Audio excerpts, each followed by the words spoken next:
Thank you for joining us on Kalkine Media. I'm Sage. We have some trending news to share with you.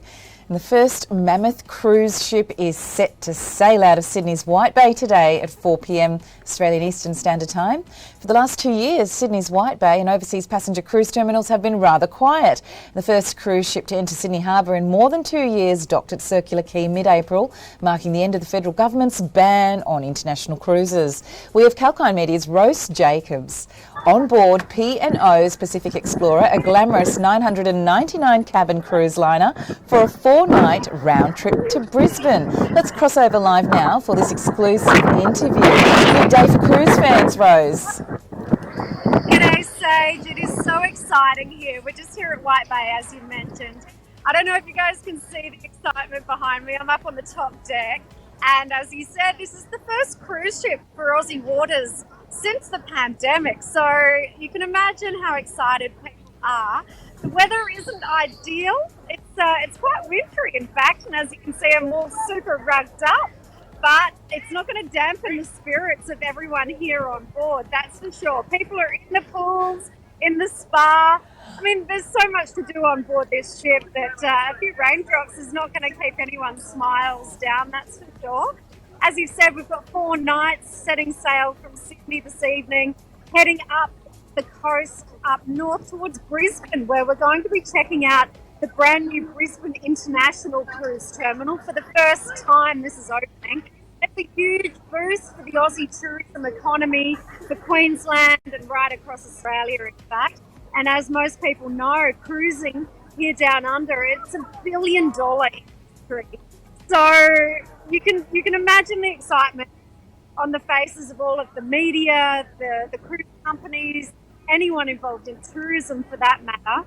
And not to mention all the people on board. People have flown into Sydney specifically for this moment to jump on board this cruise ship.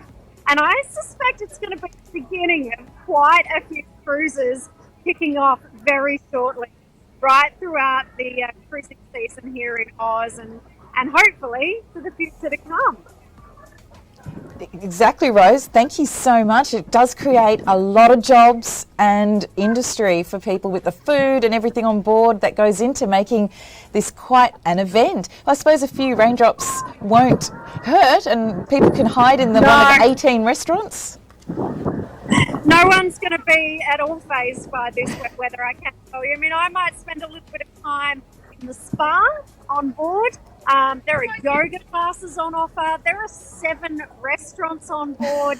I think there's something like 14 bars and nightclubs. I mean, I can just spin around and behind me you can see there's top deck.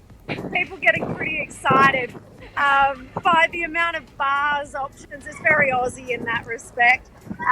But yeah, you know, I might just kick back in some of the restaurants over the next few days, do a little bit of yoga, make some new friends on board, and basically be part of the excitement, and of course enjoy the best of Brisbane once we arrive there as well.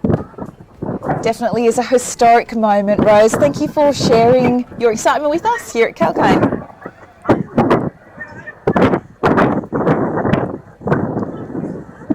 Thanks, Rose. We'll cut there. We really do appreciate your time.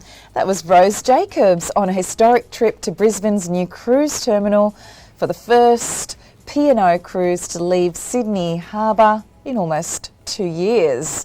Thanks for joining us on Kalkine for this trending news update. Please keep watching for more of the live market updates and expert talks. This is Sage signing off for now.